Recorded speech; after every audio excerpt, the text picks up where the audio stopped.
Good evening and welcome to the AISA 2015 conference here in Cape Town, a glorious mother city. We've been having a great time in the last couple of days with our pre-conferences and the school leaders retreat. Here tonight, there are two groups. The Educators Conference is with us tonight, and also the Child Protection Symposium, which is carrying on at the Western. Let me just find this.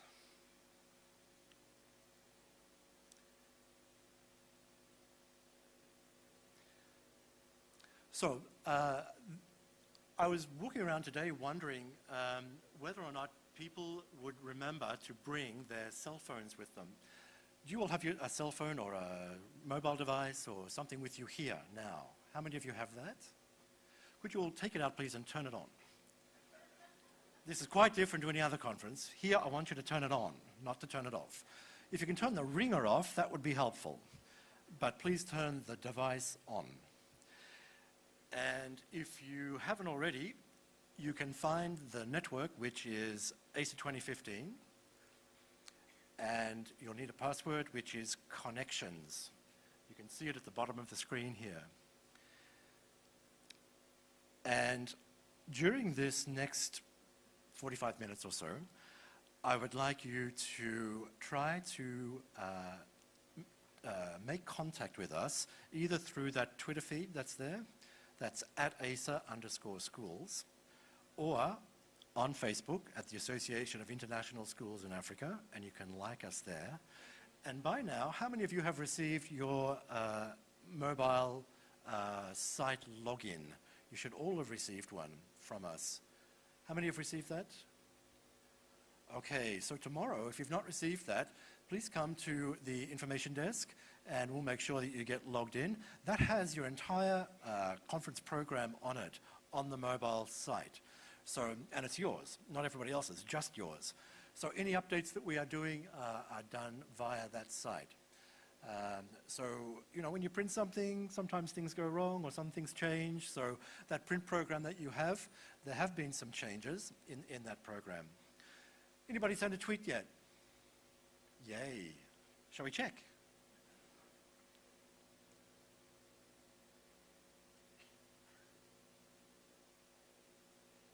Eight new tweets. Wait, I have to click. Let me go down here.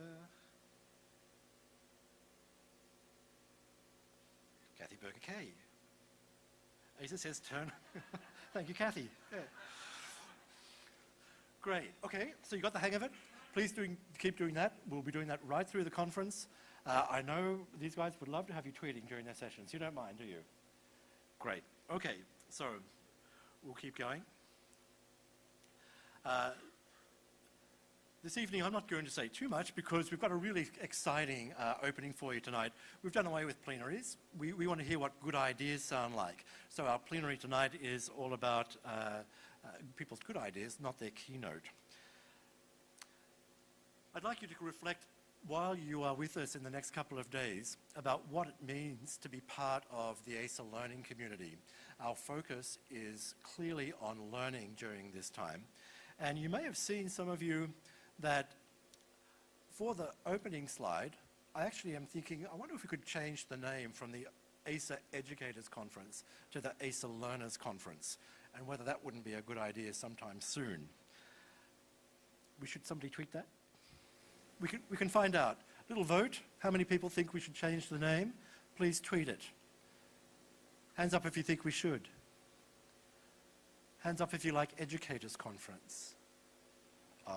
Sorry, outvoted. Yeah. If you're a member of our community, our learning community, we have some core values that we've been working on as a board and as a staff.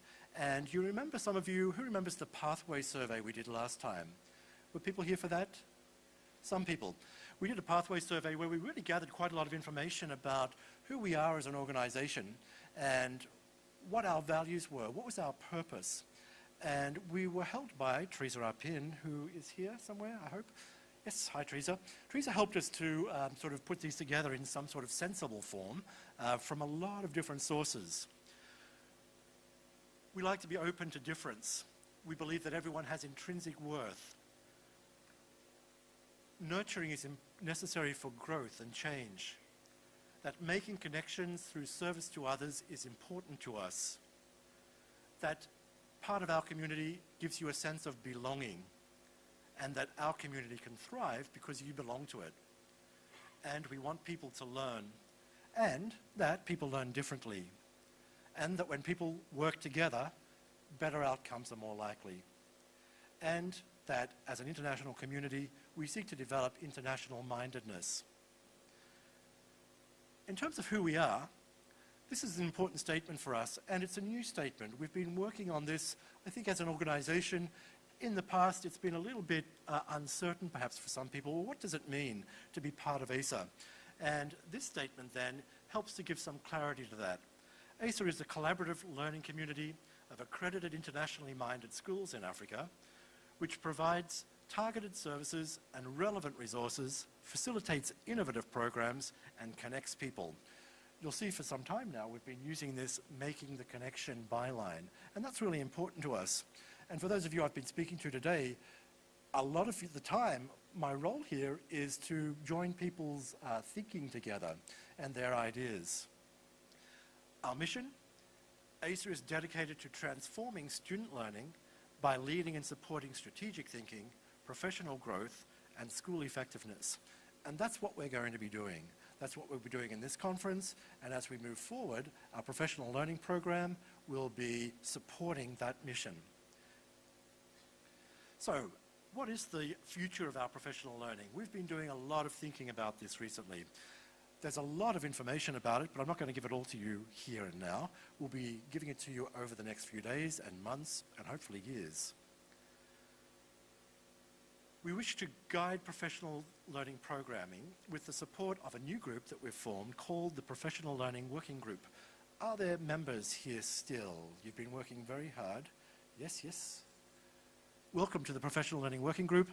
This group is actually helping us to formulate what the professional learning program will look like in the coming years.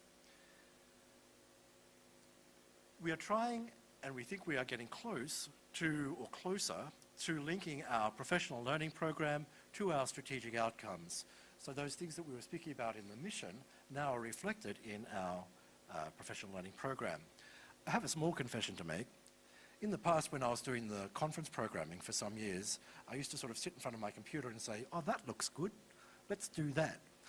And of course, it's not very effective, because when we are trying to fill the needs of our members, we need to make sure that we know what those needs are. So moving forward, you'll be hearing from us much more often, and we'll be asking you, what are those needs? What do you think we should be doing in order to support learning in your classrooms? So a much more targeted approach, and through meeting those needs that you have, we really want to meet the needs of your students, so that our focus is clearly on improving student learning. I'm not going to go through all of these, but these are some of the domain areas that the Professional Learning Working Group has been devising, and this will form the basis of our workshops, our professional learning institutes, our conferences moving forward, and the interactions that we'll have as a learning community. This bit's important, so if there's sort of nothing else you've sort of been listening to much, this bit's important. We have a new calendar for professional learning. AISA is going to divide the Educators Conference from the Leaders Retreat. The Educators Conference, starting from 2016, not 2015, from 2016 will be in October each year, and the School Leaders Conference will be in March. Now, I suspect that we'll be changing the names of those things, but these are names that you're familiar with, so let's not do too much at once. But they will be separate events moving forward. But very exciting is that we are now going to offer into the region 12, for next year at least, 12 targeted professional learning institutes each year.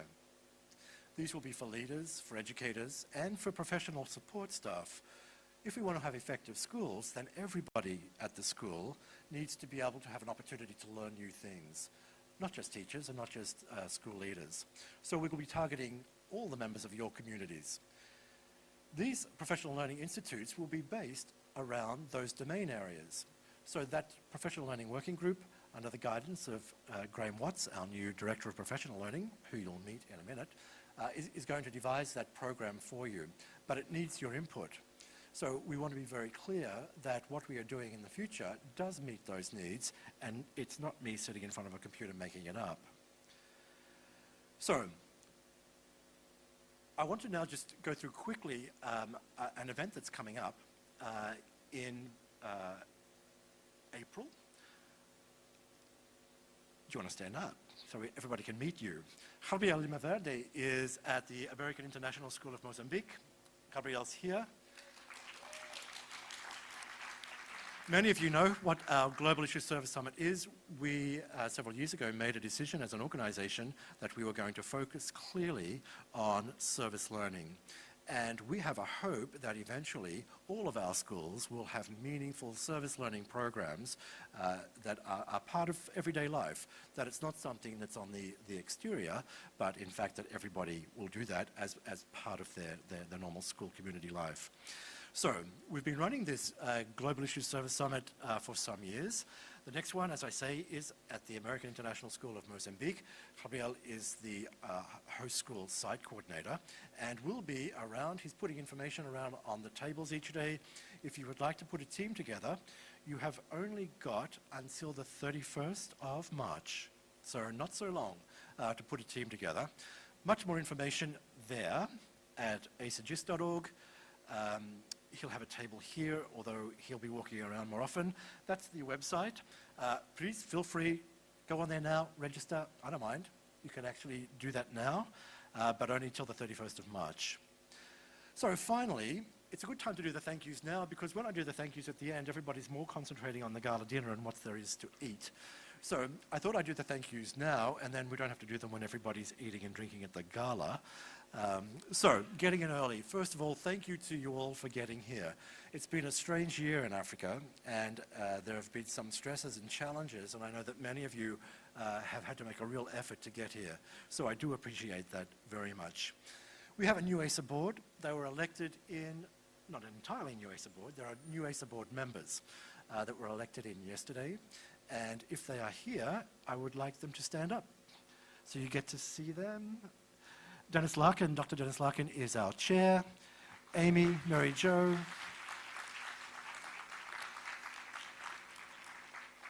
There are others, and we'll probably meet them later on, unless I can't see them. They're probably there somewhere. We also have board members that are leaving or who have now left.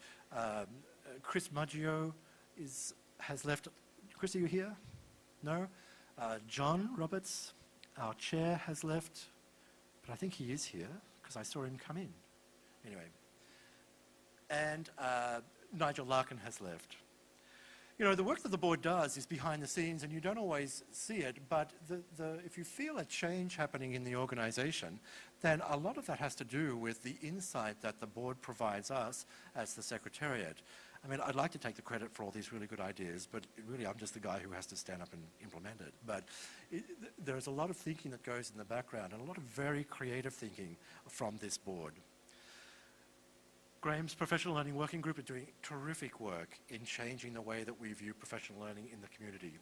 The Child Protection Working Group, another very important group that Dennis and Lois Engelbrecht have been, they've been meeting here during the pre-conference. And of course, tomorrow we start with the International Child Protection Symposium. Can I just ask how many of you are here for the symposium? Great. All up, there are about 80 of you, so I guess the others will come later. And we're really looking forward to that program. It's such an important issue, and as educators, we need to really make sure that we are making ourselves aware of the issues surrounding child protection, and to understand them well, and not to misunderstand them. And we don't always hear the complete facts or the complete truth in the media. Informing yourselves, the Service Learning Working Group, I've mentioned already. Gabrielle is in that, and the others have been doing terrific work. Service learning people, are you here? Gabrielle is. The others, I think, they've given themselves the night off. The SchoolLink group, SchoolLink is our online portal, and a lot of our blended learning model will use our online portal now as part of our professional learning.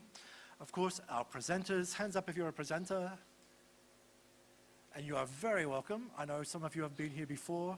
Could we give our presenters a big round of applause?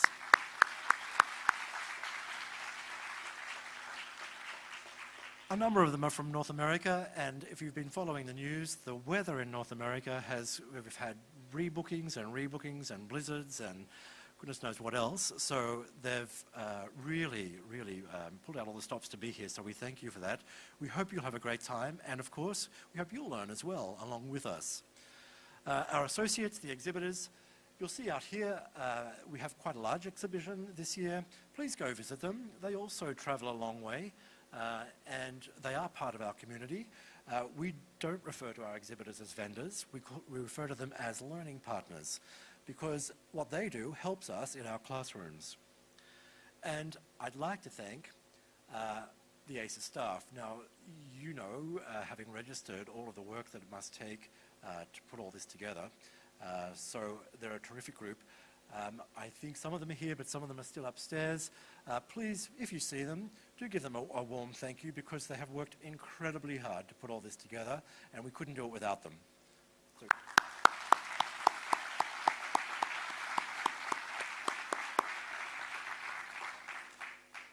And finally, I'd like again to thank the Utando Tokotakanzi Youth Choir, and we're going to hear just a few more songs from the choir. But as I finish, a very warm welcome again to all of you. And please, we're up in the Secretariat. We're all open to new ideas here. And if you have a suggestion for us, please tweet it. Shall we have a quick look while the choir's coming?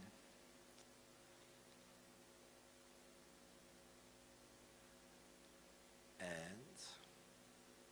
oh no, just one. James. In that whole time, just one tweet.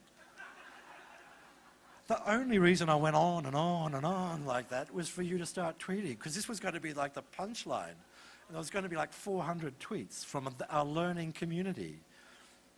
All right. We will keep this going. There's a big TV outside, and you'll see as you are tweeting throughout the entire conference. It's important because it does establish us as a community and a learning community. And we do want to get your views on things. So if it's not here, I'll check the Facebook page later. Chanel Ryle is our new Partnerships and Communications Coordinator. She's just slipped out for a minute.